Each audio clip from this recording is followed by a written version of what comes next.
여러분, 3과를 지금부터 시작하겠습니다. 3과를 시작하기에 앞서서 1과, 2과, 모션 33개를 같이 한번 외워보고 그 다음으로 넘어갈게요. 침묵이죠? 같이 해보겠습니다.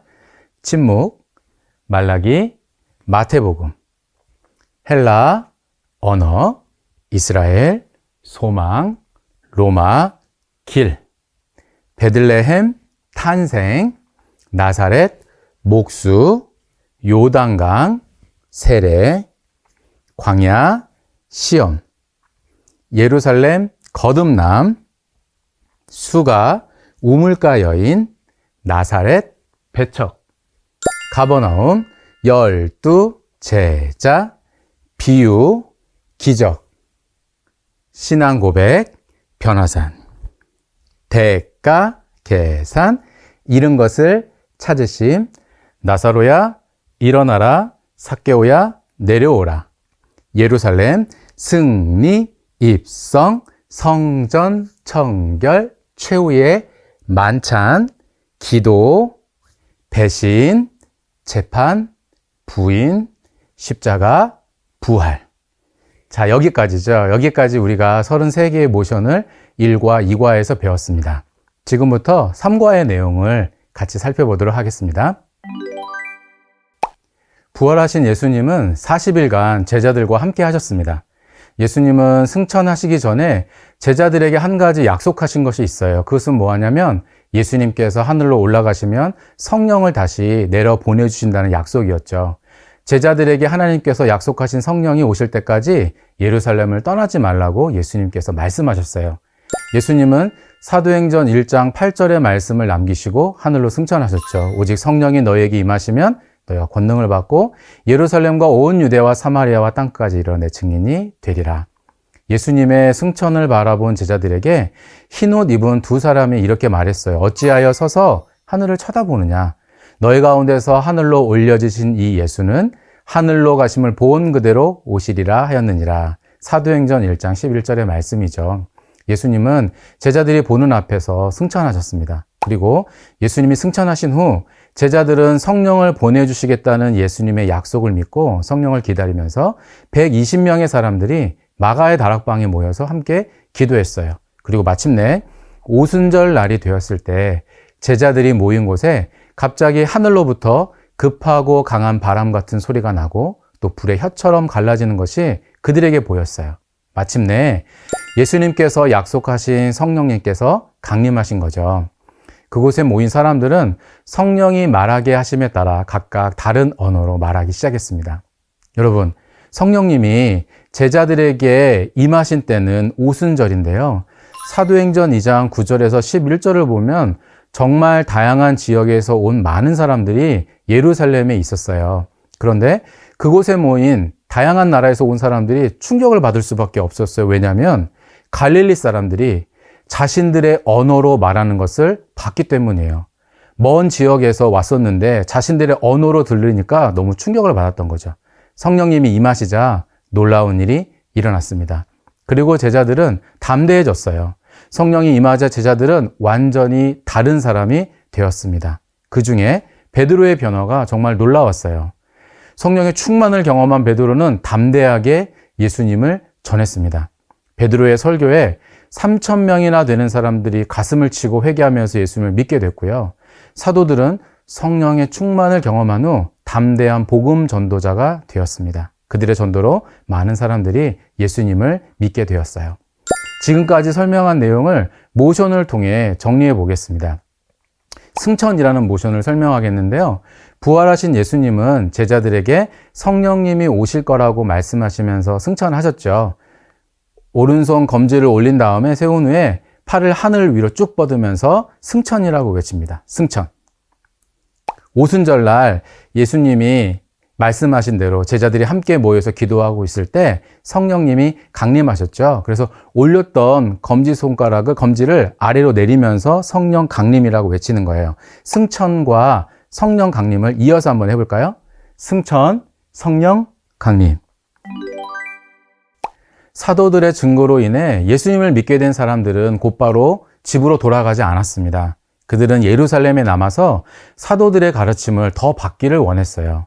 그들은 함께 모여 예배하고 기도했을 뿐만 아니라 서로의 필요를 채워주고 마음을 같이 하는 교회 공동체를 이루었습니다.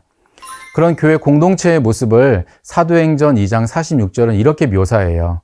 날마다 마음을 같이하여 성전에 모이기를 힘쓰고 집에서 떡을 떼며 기쁨과 순전한 마음으로 음식을 먹고, 이렇게 교회가 탄생한 거죠. 근데 여러분 한번 생각해 보죠.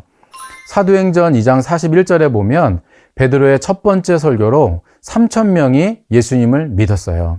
그리고 사도행전 4장 4절 말씀에 보면 베드로의 두 번째 설교로 무려 5,000명이 되는 사람이 예수님을 믿었습니다. 베드로의 설교를 듣고 예수님을 믿게 된 사람만 8,000명이니까요. 이것만 보면 예루살렘 교회의 성도들의 숫자가 8,000명이 훨씬 넘는 거예요.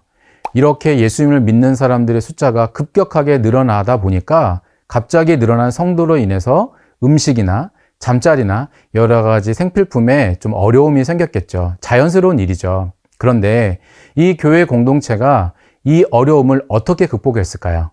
사도행전 2장 44절, 45절은 이렇게 우리에게 알려줍니다. 믿는 사람이 다 함께 있어 모든 물건을 서로 통용하고 또 재산과 소유를 팔아 각 사람의 필요를 따라 나누어 주었다. 무슨 뜻인가요? 즉, 믿는 사람들이 자신들의 소유를 공동체를 위해서 내놓은 거예요. 자기의 것으로 다른 사람의 필요를 채워준 거죠. 사도행전 4장은 요셉, 우리에게는 바나바로 더 잘 알려져 있죠. 요셉의 이야기를 예로 들려줍니다. 그가 자신의 땅을 팔아 사도들의 발 앞에 가져다 놓았다고 사도행전 4장이 말씀하고 있죠. 하지만 물론 초대교회에 바나바와 같은 사람만 있었던 것은 아니에요. 아나니아와 삽비라 부부는 밭을 판 돈의 일부를 감췄죠. 그것이 전부라고 사도들에게 가져왔었어요. 성령이 충만한 베드로는 그것을 알았습니다. 결국 그들은 벌을 받게 되죠. 이런 초대교회 공동체에 일어났었던 일련의 일들은 교회 공동체가 더욱더 강해지고 더 확장되는 계기가 되었습니다. 그런데 교회가 그렇게 부흥하던 중에 교회에 한 가지 어려움이 발생했어요. 그것은 뭐냐면 헬라말을 사용하는 유대인들이 본토 유대인들에게 불평을 터뜨린 거예요. 그것은 그들의 과부들이 매일 받는 식량에서 약간의 푸대접을 받았다는 것입니다. 교회 공동체가 사람들의 필요에 따라 물건을 나눠주던 중에 차별 대우를 받았다는 거죠. 사도들은 이 문제를 해결하고 또 자신들은 말씀과 기도 생활에만 전념하기 위해서 교회 일꾼을 세우게 되는데 이들이 바로 일곱 집사입니다. 사도행전 6장 3절은 이렇게 말씀하고 있어요. 너희 가운데서 성령과 지혜가 충만하여 칭찬받는 사람 7을 택하라. 우리가 이 일을 그들에게 맡기고, 사도들은 7 집사를 세워 교회를 섬기게 했고, 사도들은 그들의 본질적인 사역, 즉 말씀을 전하고 기도하는 일에 전념하게 됩니다. 지금까지 설명한 내용을 모션을 통해 또 정리해 보겠습니다. 성령 강림 후에 예수님을 믿는 사람들이 많아졌어요. 예수님을 믿는 사람들이 한 마음으로 모여서 무엇을 이루었었죠? 교회 공동체를 이루었었죠. 양팔을 넓게 벌렸다가 사람들을 안쪽으로 끌어모으듯이 양손을 가슴 앞에 모으면서 교회 공동체라고 외칩니다. 교회 공동체. 사도들은 성령과 지혜가 충만한 7 집사를 뽑아서 교회 공동체를 돌보게 했죠. 양손 손바닥이 위를 향하게 하면서 무엇인가를 베푸는 것처럼 앞으로 내밀면서 7 집사라고 외치는 거예요. 이 두 개의 동작을 이어서 해볼게요. 교회, 공동체, 7 집사. 7명의 집사님을 세웠잖아요. 7명의 집사 중에서 훌륭한 전도자요 설교자가 한 명 있었습니다. 그분은 바로 스데반이에요. 스데반은 많은 기적들을 행하면서 예수님을 전했습니다. 결국 스데반을 시기하는 사람들이 스데반이 모세와 하나님을 욕하는 것을 들었다고 하는 거짓 증인들을 세워서 스데반을 고발했습니다. 거짓말이죠. 스데반은 사실관계를 묻는 대제사장의 질문에 아브라함에서부터 시작한 긴 설교를 합니다. 그들이 성령을 거스리고 있고 오히려 율법을 받고도 지키지 않는다고 스데반이 오히려 책망을 했습니다. 그들은 마음이 찔렸어요. 그리고 화가 나서 오히려 스데반에게 달려들어서 돌로 칩니다. 그때 스데반은 성령이 충만해서 하나님의 영광과 예수님께서 하나님 우편에 서신 것을 보게 되죠. 스데반은 자신의 영혼을 받아달라고 하며 무리의 죄를 그들에게 돌리지 말아달라는 기도와 함께 최후를 맞게 됩니다.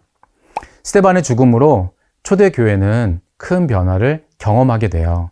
교회를 핍박했던 사람들이 예수님을 믿는 사람들을 잡아서 감옥에 가두는 일이 많아졌습니다. 초대교회는 큰 핍박을 겪게 되었고 스데반이 순교당하는 일에 등장하는 사울이라는 사람이 교회를 핍박하는 일에 앞장서게 됩니다. 스데반의 순교 후에 사도들을 제외한 대부분의 사람들이 유대와 사마리아 지역으로 다른 지역들로 흩어지게 됩니다. 하지만 흩어진 사람들은 그들이 있는 곳에서 열심히 또 복음을 전합니다. 지금까지 설명한 내용을 모션을 통해 정리해 보도록 하겠습니다. 7 집사 가운데 한 사람인 스데반은 예수님을 용기 있게 전했죠. 양손을 위로 벌려서 하늘이 열리는 것을 표현하면서 고개를 드는 거예요. 그래서 스데반 이렇게 모션을 합니다. 스데반이 예수님을 전하다가 죽은 이후에 교회 공동체에 핍박이 찾아왔죠. 그 핍박은 손으로 손바닥을 치면서 핍박이라고 외칩니다. 핍박. 스데반과 핍박 모션을 이어서 한번 해볼까요? 스데반, 핍박. 자, 여러분 그러면 우리 3과에서 배운 34번 승천부터 39번 핍박까지 모션을 한번 이어서 해보겠습니다. 승천부터 해볼까요? 승천, 성령, 강림, 교회, 공동체, 7 집사, 스데반, 핍박. 핍박으로 인해서 사람들이 많이 흩어졌죠. 7 집사 중에 한 명인 빌립은 사마리아 지역에 가서 복음을 전했습니다. 빌립은 스데반 못지않은 믿음과 열정으로 담대하게 복음을 전했던 사람입니다. 사마리아 지역에서 복음을 전할 때 귀신도 내쫓았고요. 중풍병자와 지체 장애인을 치료하기도 했습니다. 여러분, 사마리아에 성경을 보면 시몬이라는 마술사가 있었어요. 많은 사람들이 그 마술사 시몬을 존경했었습니다. 그리고 그 자신도 스스로 큰 자라고 불렀고요. 그런데 이 사람도 빌립이 행한 기적을 보고 빌립을 따라다닐 정도였었죠. 그만큼 빌립의 전도가 사람들이 굉장히 강력했었습니다. 사도행전 8장 26절을 보면 주의 사자가 빌립에게 말씀해요. 예루살렘에 가서 가사로 내려가는 광야길로 가라. 빌립이 그 말에 순종해서요, 그곳으로 갔습니다. 그리고 그곳에서 이디오피아 여왕의 국고를 맡은 내시를 만나게 되죠. 그 사람은 수레를 타고 고국으로 돌아가던 길이었는데 가던 중에 이사야 53장 7절 말씀을 읽고 있었어요. 그는 이사야서의 내용을 이해할 수가 없었습니다. 빌립이 그 이디오피아 내시에게 그 글에서부터 시작해서 예수님까지 가르쳤습니다. 결국 그 내시는 복음을 받아들이고 세례까지 받게 된 일이 성경에 기록되어 있습니다. 이 부분을 모션을 통해 정리해 보겠습니다. 사마리아로 간 빌립의 전도로 에디오피아 여왕의 관리가 예수님을 믿게 되죠. 빌립은 한 손을 입술에 대면서 빌립, 그리고 같은 손을 앞으로 펼치면서 전도, 이렇게 하는 거예요. 한번 해보겠습니다. 빌립, 전도. 교회를 핍박하는 일에 앞장섰던 한 사람이 있었어요. 그 사람이 사울입니다. 우리가 이미 살펴본 대로 사울은 스데반의 순교에도 관여할 만큼 열심 있는 복음의 핍박자였어요. 바울은 당시에 유명한 2개의 학파 중에 하나인 가말리엘에 속해서 율법을 공부한 뛰어난 율법학자였습니다. 그가 스스로를 가리켜서 자신이 율법으로 흠이 없다, 이렇게 말할 정도로 자신만만한 사람이었어요. 그는 하나님에 대한 남다른 열심이 있었고 그 열심이 무엇으로 이어졌냐면 그리스도인들을 핍박하는 일로 이어졌죠. 그는 다메섹에 있는 그리스도인들을 잡아오겠다며 대제사장을 찾아갑니다. 그래서 공문을 받죠. 다메섹으로 떠납니다. 사실 예루살렘에서 다메섹까지가 굉장히 먼 거리인데요. 사울의 열심이 어느 정도인지 알 수가 있는 거죠. 그런데 사울이 다메섹에 거의 도착했을 때쯤에 밝은 빛이 그를 둘러쌌습니다. 그리고 사울은 그 밝은 빛 속에서 하늘로부터 들려오는 소리를 들었어요. 사울아, 사울아, 내가 어찌하여 나를 박해하느냐 하시거늘. 누구냐고 묻는 사울에게 나는 내가 박해하는 예수다라는 음성이 들리죠. 사울은 이 일로 인해서 3일 동안 앞을 보지 못해요. 그렇지만 예수님의 제자인 아나니아의 기도로 다시 시력을 회복할 수 있었습니다. 사도행전 9장 15절 말씀을 보면 바울에 대해서 이렇게 말씀합니다. 이 사람은 내 이름을 이방인과 임금들과 이스라엘 자손들에게 전하기 위하여 택한 나의 그릇이라.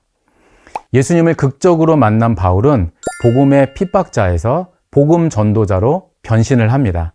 여러분, 우리가 사울이라고 하기도 하고 또 바울이라고 부르기도 하죠. 사울은 히브리식 이름이고요. 바울은 헬라식 이름이에요. 사도행전 13장 이후에 계속해서 바울이라는 이름이 사용되죠. 그래서 우리도 모션을 할 때는 바울이라고 하는 이름을 사용을 합니다. 지금까지 살펴본 내용을 모션을 통해서 한번 정리해 보겠습니다. 바울 회심인데요. 교회 공동체를 핍박하던 바울이 예수님을 만나서 회심을 하잖아요. 그리고 예수님을 전하는 사람이 되죠. 바울 회심은 양손을 들어서 위에서 비치는 빛을 막은 후에 고개를 반대쪽으로 돌리면서 회심이라고 외치는 거예요. 그래서 바울 회심. 한번 해보겠습니다. 바울 회심. 바울 회심. 복음이 유대 사마리아 지역으로 전해졌지만 여전히 이방인에 대한 편견을 가진 사도가 있었어요. 바로 베드로입니다. 예루살렘 교회의 지도자 베드로에게는 편견이 있었어요. 그 편견은 이방인은 구원받을 수 없다. 이런 편견이죠. 베드로의 편견이 깨지는 사건이 사도행전 10장에 나옵니다. 사도행전 10장에 보면 이탈리아 부대의 백부장인 고넬료라는 사람이 나와요. 이 사람은 하나님을 믿는 사람이었습니다. 이 사람이 사실 언제 하나님을 믿게 됐는지는 몰라요. 그렇지만 오후 3시, 즉 유대인들이 시간을 정해놓고 기도하는 시간인데 그렇게 기도하는 모습을 볼 때 그가 훌륭한 믿음을 가졌다 이렇게 생각을 할 수 있습니다. 그런데 그가 기도하던 중에 천사가 나타나요. 그리고 그에게 말합니다. 요빠에 있는 베드로를 데려와라. 고넬료는 천사의 말대로 요빠로 사람을 보냈습니다. 고넬료가 머물고 있는 가이사라에서 요빠까지는 약 50km 정도 떨어져 있어요. 가까운 거리가 아니죠. 그런데 또 베드로가 정오쯤에 기도를 하고 있었습니다. 베드로가 음식을 청했고 그를 위한 음식이 준비되고 있을 때 베드로가 환상을 보았어요. 하늘에서 보자기가 내려왔습니다. 그런데 그 속에는 4발 달린 짐승들과 파충류와 각종 새들이 가득 들어 있었어요. 그리고 그때 하늘에서 음성이 들려오죠. 베드로야, 일어나 잡아먹어라. 그런데 문제는 보자기 안에 들어있는 것들은 레위기 11장에서 부정하다고 말한 것들이었어요. 그래서 베드로는 지금까지 부정한 것을 먹은 적이 없기 때문에 그럴 수 없습니다. 거절했어요. 그러자 이런 음성이 또 들렸죠. 하나님께서 깨끗하게 하신 것을 속된 것이라고 하지 마라. 이런 환상이 3번씩이나 반복됐어요. 베드로가 이 환상이 도대체 무슨 뜻일까 곰곰이 생각하고 있을 때 고넬료가 보낸 사람들이 도착했습니다. 그때 성령 하나님이 베드로에게 따라가라고 말씀하셨어요. 다음 날 베드로는 몇 명의 유대인들과 함께 고넬료를 찾아갑니다. 고넬료는 자신의 친척들과 친구들을 초대해서 베드로를 기다리고 있었어요. 고넬료의 집에 모인 사람들은 이방인들이었겠죠. 베드로가 고넬료의 집에서 하나님의 말씀을 전할 때 놀라운 일이 일어났습니다. 성령 하나님께서 그 자리에 있었던 모든 이방인들에게 한 명 한 명에게 함께 하시는 놀라운 일이 일어난 거죠. 베드로는 고넬료 사건을 통해서 그가 가졌던 편견, 즉 이방인은 구원받을 수 없다는 편견이 깨지게 됩니다. 지금까지 배운 내용을 모션으로 정리해 보겠습니다. 유대인만 구원받을 수 있다고 생각했던 베드로는 보자기 같은 것이 내려오는 환상을 본 후에 이방인도 구원받을 수 있음을 깨닫게 되었잖아요. 그래서 하늘을 향해서 양손을 높이 들었다가 베드로라고 외칩니다. 그리고 양손을 둥근 모양을 그리며 내려서 보자기 모양을 표현하는 거예요. 환상. 그래서 베드로 환상. 스데반의 순교 이후에 핍박으로 흩어진 사람들 중에는 수리아의 안디옥으로 간 사람들도 있었습니다. 그들은 처음에는 그곳에서 유대인들에게만 복음을 전했었어요. 그런데 나중에는 많은 이방인들에게도 복음을 전하기 시작했고 그로 인해서 많은 사람들이 예수님을 믿게 되었습니다. 바나바와 바울이 함께 교회를 섬겼을 때 그들은 그리스도인이라고 불릴 정도였어요. 어느 날 안디옥 교회의 지도자들이 금식하며 기도하고 있을 때 성령님이 바나바와 바울을 따로 세우라고 말씀하세요. 교회 지도자들은 금식하며 기도한 후에 바나바와 바울을 선교사로 파송을 합니다. 바나바와 바울, 그리고 바나바의 조카인 마가 요한이 그렇게 1차 전도 여행을 떠나게 돼요. 그들은 2년 동안 갈라디아 지역을 중심으로 복음을 전했습니다. 많은 유대인들과 이방인들이 예수님을 믿었어요. 1차 전도 여행을 다녀와서 안디옥에 머물고 있을 때 한 가지 문제가 발생했어요. 유대로부터 온 사람들이 이렇게 말하는 거예요. 너희가 모세의 법대로 할례를 받지 않으면 능히 구원을 받지 못하는 거야. 그들은 이방인들이 예수님을 믿어도 유대인처럼 할례를 받아야 한다고 주장했습니다. 유대에서 온 형제들의 이런 문제 제기로 인해서 안디옥 교회는 이 문제를 해결해야 되잖아요. 그래서 이런 신학적인 갈등을 해결하기 위해서 바울과 바나바를 예루살렘에 있는 사도와 장로들에게 보내게 됩니다. 바울과 바나바가 예루살렘에 와서 이방인들이 주께 돌아온 것을 말했을 때 어떤 바리새인 출신 그리스도인은 이방인이 할례를 하고 모세의 율법을 지켜야 한다고 말을 하는 거예요.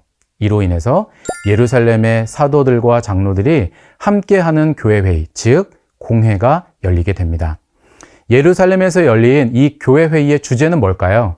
예수님을 믿게 된 이방인이 할례를 받아야 하느냐, 율법을 지켜야 하느냐, 또 율법을 지키지 않아도 되느냐, 이 문제였습니다. 그때 사도 베드로가 일어나서 말했어요. 하나님께서 우리와 똑같이 이방인들에게도 성령을 주셨습니다. 그렇기에 그들도 주 예수의 은혜로 구원을 받는 것입니다. 그렇게 믿는다고 베드로가 고백을 했습니다. 결국 예루살렘 공회는 율법으로 구원을 받는 것이 아니라 하나님의 은혜로 구원을 받는다는 중요한 결정을 내리게 됩니다. 지금 설명한 내용을 모션을 통해서 정리해 보겠습니다. 바울은 이방인들에게 복음을 전하기 위해서 1차 전도여행을 떠났죠. 바울은 율법이 아니라 은혜로 구원을 받는 것이란 사실을 전했습니다. 손가락 하나를 펴서 숫자 1을 표현하고요. 손을 내려 두 손가락을 이렇게 교차하면서 걷는 모습을 표현하는 것, 이것이 전도여행이고요. 그리고 눈앞에서 양손을 펼쳐서 책을 펼친 모양을 만들면서 이것이 율법입니다. 1차 전도여행 율법. 그런데 어떤 사람들이 이방인들도 유대인처럼 율법을 지켜야 구원받을 수 있다고 주장을 했죠. 하지만 예루살렘 공회는 율법이 아닌 은혜로 구원받는 사실을 분명히 선포했어요. 그래서 한 손등 위에 다른 손바닥을 얹어서 가슴 높이에서 포개었다가, 이것이 공회고요. 양손을 손바닥이 보이도록 해서 밖으로 넓게 펼치면서 외치는 거예요. 은혜. 그래서 공회, 은혜. 1차 전도여행부터 여기까지 모션을 한번 해볼까요? 1차 전도여행, 율법, 공회, 은혜. 예루살렘 공회 후에 바울과 바나바는 안디옥으로 돌아왔습니다. 두 사람은 2차 전도여행을 떠나려고 준비를 했어요. 그런데 2차 전도여행을 준비할 때 마가 요한을 데려갈 것인지 아닌지로 두 사람의 의견이 충돌했습니다. 정확한 이유는 알 수 없지만 마가 요한이 1차 전도여행 도중에 전도팀을 떠나서 돌아가 버렸거든요. 2차 전도여행을 준비하면서 바나바는 다시 한번 그래도 마가 요한에게 기회를 줘서 같이 2차 전도여행을 떠나기를 원했습니다. 그렇지만 바울이 반대했어요. 결국 두 사람은 팀이 나눠지게 돼요. 결국 전도여행 팀이 나누게 되는 거죠. 바울은 실라와 함께 갈라디아 지역으로 출발하고 바나바는 마가 요한과 함께 구브로 섬으로 전도여행을 떠나게 됩니다. 이렇게 바울의 2차 전도여행이 시작이 됐어요. 2차 전도여행은 3년 동안 계속됩니다. 바울과 실라는 1차 전도여행 지역을 다시 방문하면서 복음을 전하고 또 믿는 사람들을 격려했어요. 바울은 자신이 전도했던 지역보다 조금 더 먼 지역인 소아시아의 북쪽 지역에 해당되는 비두니아로 가서 말씀을 전하기를 원하셨어요. 하지만 성령께서 막으셨죠. 하나님께서 밤에 바울에게 환상을 보여주셨습니다.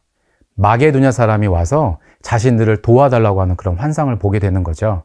바울은 성령님의 인도하심이라고 믿었고 그래서 마게도냐로 건너가게 됩니다. 바울은 마게도냐 첫 성 빌립보에서 자주장사 루디아를 만나죠. 바울을 통해 복음을 듣게 된 그녀와 그녀의 집이 구원을 받는 놀라운 일이 일어나게 됩니다.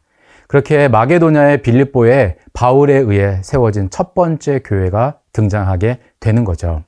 바울이 귀신 들려 종을 치는 여종의 귀신을 내쫓았고요. 그녀를 고쳤는데 이것이 빌미가 됐고 40의 하나 감한 매를 맞고 바울과 실라가 감옥에 갇히는 일이 일어납니다. 여러분 그때 어떤 일이 일어나는지 기억하세요? 그렇죠. 바울과 실라가 감옥에서 기도하며 하나님을 찬양했습니다. 갑자기 큰 지진이 일어나면서 감옥문이 열리는 기적이 일어나죠. 옥문이 열린 것을 보고 죄수가 다 도망간 줄 알고 목숨을 끊으려고 했던 간수도 바울이 전한 복음을 듣고 구원을 받는 놀라운 역사가 이 빌립보에서 일어나게 됩니다. 바울은 빌립보 교회를 세운 후에 남쪽으로 조금 더 내려가게 되고요. 데살로니가에도 교회를 개척합니다. 그리고 베레아에서도 말씀을 전했습니다. 사도행전 17장 11절 그 베레아 사람들에 대한 이야기가 여기에서 등장하게 되는 것이죠. 베레아 사람들은 간절한 마음으로 하나님의 말씀을 받았고요. 그것이 정말 그런지 날마다 성경을 상고했다 이렇게 말씀하고 있죠. 우리도 그렇게 하나님의 말씀을 좀 깊이 생각하는 그런 은혜가 좀 있었으면 좋겠다는 생각도 같습니다. 바울은 아가야 지역을 거쳐서 고린도에 도착했습니다.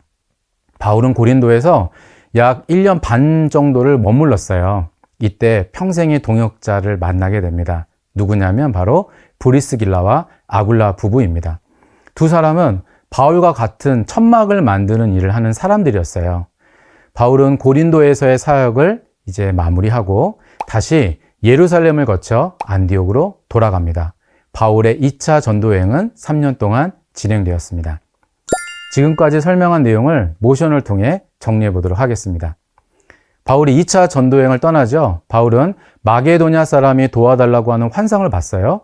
바울은 하나님의 부르심을 따라서 빌립보에 가서 전도를 하게 됩니다. 손가락 2개를 펼쳐서 2차라고 표시를 하고요. 전도여행 기억나시죠? 전도여행을 가고요. 그리고 한 손을 같은 쪽 귀에 대고 듣는 모습을 표현하는 거예요. 부르심. 자, 2차 전도여행 부르심 한번 해볼까요? 2차 전도여행 부르심. 안디옥에 머물던 바울이 3차 전도여행을 떠납니다. 바울의 3차 전도여행은 4년 동안 진행이 돼요. 바울은 주로 아시아에서 복음을 전했습니다. 바울은 3차 전도 여행 중에도 약 1년 정도는 2차 전도 여행 때 자신이 세운 교회들을 방문하면서 그들을 격려했어요. 바울이 이 3차 전도 여행 도중에는 에베소에서 약 3년을 머물렀는데 에베소에 두란노 소원을 만들어서 제자들을 따로 세우고 열심히 말씀을 가르쳤습니다. 바울의 사역은 굉장히 큰 영향력을 미쳤죠. 사도행전 19장 10절은 그 영향력에 대해서 좀 말씀하는데요. 2해 동안 이같이 하니 아시아에 사는 자는 유대인이나 헬라인이나 다 주의 말씀을 듣더라. 많은 사람들에게 하나님의 말씀을 가르쳤습니다. 또 에베소에서의 사역은 복음의 능력이 온 사회를 흔들 정도로 굉장히 강력했어요. 많은 성도들은 와서 자기들이 한 일을 숨김없이 자백하기도 했고요. 많은 마술사들은 어마어마한 값에 해당되는 마술책들을 모두 가지고 나와서 모든 사람들 앞에서 불살라버리는 그런 놀라운 일들이 일어나게 됩니다. 바울은 자신을 죽이려는 사람들을 피해서 길을 거슬러서 이제 아시아로 갑니다. 그리고 드로아를 거쳐 밀레도에 도착을 하죠. 그곳에서 바울은 에베소 교회의 장로들을 청하고요. 함께 예배를 드립니다. 바울은 자신이 예루살렘에 가면 무슨 일을 당할지 알 수 없지만 그럼에도 불구하고 자신의 사명을 이렇게 고백합니다. 사도행전 20장 24절의 고백이죠. 내가 달려갈 길과 주 예수께 받은 사명, 곧 하나님의 은혜의 복음을 증거하는 일을 마치려 하면은 나의 생명조차 조금도 귀한 것으로 여기지 아니하노라. 바울은 두로를 거쳐 가이사라의 빌립 집사의 집에 머물게 됩니다. 지금까지 설명한 내용을 모션을 통해 정리해 보겠습니다. 3차 전도여행을 떠난 바울이 말씀으로 많은 교회와 사람들을 세우는 일을 했죠. 손가락 3개를 펴서 3차를 하고요. 전도여행 기억하시죠? 전도여행. 그리고 양손을 주먹진 채 한 손 주먹 위에 다른 손 주먹을 차례로 올리는 동작을 2번 반복하면서 세움이라고 외칩니다. 3차 전도여행 세움. 모션 한번 이어서 해볼게요. 3차 전도여행 세움. 가이사라의 빌립 집사의 집에 머물고 있었던 바울은 사람들의 만류에도 불구하고 예루살렘으로 향합니다. 예루살렘에서 담대하게 말씀을 전하던 바울은 결국 체포가 되고요. 감옥에 갇히게 돼요. 바울은 총 3번의 재판을 받습니다. 바울이 성전을 모독했다는 것과 또 율법을 무시해서 사람들을 혼미케 했고 사람들을 선동했다는 이유로 재판을 받는 거죠. 첫 번째 재판은 로마의 총독인 벨릭스에게 받습니다. 벨릭스는 바울을 재판했는데 재판의 결과를 뒤로 계속 미루면서 계속 감옥에 가둬뒀어요. 그는 시간을 끌면서 유대인들의 환심도 사고 혹시 풀려나기를 원하는 바울에게서 뇌물을 받을 수 있지 않을까 이런 생각을 한 것이죠. 그래서 뒤로 시간을 자꾸만 미뤄두었습니다. 두 번째 재판은 새롭게 부임한 총독 베스도에게 받습니다. 유대인들이 여러 가지 이유로 바울을 고발했지만 특별한 증거를 제시하지는 못했어요.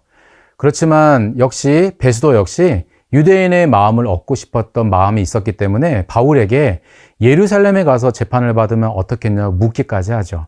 그러자 바울은 자신이 로마 사람이기 때문에 마땅히 로마의 법정에서 재판을 받겠다며 바울은 자신의 억울함을 로마의 황제에게 가서 호소하겠다며 상소를 하죠. 세 번째 재판은 베스도를 만나기 위해 가이사라까지 찾아온 팔레스타인의 분봉왕 아그리빠에게 받습니다. 바울은 아그리빠 왕에게 자신을 변호하며 오히려 복음을 전하죠. 그는 바울이 가이사에게 상소만 하지 않았다면 풀려날 수 있었을 것이라고 말했을 정도였습니다. 바울이 황제에게 상소했기 때문에 이제 바울은 로마로 이송이 됩니다. 지금까지 설명한 내용을 모션을 통해 정리해 보겠습니다. 전도여행을 마치고 돌아온 바울이 예루살렘에 갔다가 붙잡혀 재판을 받았죠. 재판은 우리가 이미 모션을 한번 배웠었어요. 양손을 아래로 내리고 손목을 엇갈려서 묶인 모습을 표현하는 거죠. 재판. 바울은 많은 우여곡절 끝에 로마로 압송되어 감옥에 갇히게 됩니다. 바울은 비록 죄수의 신분이었지만 하나님을 믿는 믿음을 드러냈고 로마로 가는 험난한 여정 속에서도 복음을 증거했습니다. 그래서 이 여정을 우리가 4차 전도여행이라고 부를 수 있는 거죠. 로마에 도착한 바울의 상태는 가택연금 상태였습니다. 죄인의 신분이지만 손님을 맞을 수도 있고 또 편지를 쓸 수도 있는 정도의 자유가 바울에게 주어졌습니다. 바울은 이 기간 동안 옥중서신이라고 불리는 4권의 서신서, 에베소서, 빌립보서, 골로새서, 빌레몬서를 쓰죠. 또한 바울은 가택연금 상태로 보낸 약 2년 동안 자신을 찾아오는 많은 사람들에게 복음을 전하는 전도자로서의 모습도 보여줍니다. 바울이 로마에 도착해서 갇힌 이것을 1차 투옥이라고 하고요. 바울은 후에 잠깐 석방이 됩니다. 아마 바울은 석방됐을 때 열심히 복음을 전했을 거예요. 그리고 그 후에 바울이 2차 투옥되는데 이때 바울이 순교를 당하게 됩니다. 지금까지 설명한 부분을 모션을 통해 정리해 보도록 하겠습니다. 바울이 죄인의 신분이 되어서 로마로 가게 되죠. 그런데 그곳에서도 복음을 전했기 때문에 4차 전도여행이라고 말할 수 있다고 했었죠. 손가락 4개를 펴서 숫자 4를 표현하고요. 4차 전도여행 기억나시죠? 전도여행. 로마 군인이 인사하듯이 오른손을 가슴에 대면서 로마 이렇게 되죠. 4차 전도여행 로마 한번 해보겠습니다. 4차 전도여행 로마. 부활하신 예수님은 모세의 글과 시편, 선지자의 글이 자신에 대한 것이라고 밝히시고 사도들을 가르치셨습니다. 또 예수님의 가르침을 받은 사도들은 예수님의 죽음과 부활을 전하는 일에 최선을 다했죠. 사도들의 가르침으로 많은 사람들이 예수님을 믿었고요. 또 예수님의 제자로 또 다른 사람들에게 예수님을 전하는 그러한 일들이 계속해서 이어졌습니다. 사도들은 복음을 열심히 전하고 여러 지역의 교회를 세웠습니다. 사도들이 직접 교회를 방문해서 가르치기도 했지만 우리에게 서신서로 알려진 편지를 통해 성도들의 질문에 답하기도 했고요. 그들에게 진리를 가르치기도 했습니다. 서신서들은 바울이 교회에 보내는 교회 서신과 또 개인에게 보내는 목회 서신이 있고요. 또 다른 사도들이 자신들의 이름으로 보낸 일반 서신도 있죠. 우리는 이 서신서들을 통해 예수님께서 다시 오실 그날까지 우리가 무엇을 기대하고 어떻게 살아야 하는지를 알 수 있습니다. 지금까지 배운 내용을 모션으로 정리해 보겠습니다. 바울뿐 아니라 많은 사도들은 교회에 편지를 써서 교회 공동체가 바른 믿음을 가질 수 있도록 가르쳤죠. 한 손을 오므린 후에 입 앞에서 2번 폈다 오므렸다를 하면서 말하는 모습을 표현하는 거예요. 사도들 가르침. 여러분, 우리는 예수님이 약속하신 대로 다시 이 땅에 예수님이 오실 것을 믿습니다. 우리는 예수님의 재림을 기다려요. 예수님은 승천하시면서 제자들이 본 그대로 다시 오시겠다고 말씀하셨고, 예수님은 분명히 다시 오실 것입니다. 우리는 예수님의 다시 오심을 기다려야 해요. 그런데 이 기다림은 수동적인 것을 뜻하지 않습니다. 아무것도 하지 않고 그냥 막연히 다시 오실 예수님을 기다리는 게 아니에요. 우리는 이 땅에서 믿음으로 최선을 다하는 삶을 살아가야 합니다. 그리고 매일의 일상을 열심히 살아가면서 간절한 마음으로 주님의 다시 오심을 기다려야 합니다. 구약의 선지자들은 구원자와 왕으로 오실 메시아를 예언했고, 예수님은 그렇게 약 2000년 전에 이 땅에 오셨습니다. 예수님은 다시 이 땅에 오실 것이고, 그때는 왕들의 왕으로서 통치하시는 분으로 다시 오실 것입니다. 우리는 다시 오실 예수님을 기다리며 예수님께서 이 땅에 오실 때까지 복음을 전하는 삶을 살아야 합니다.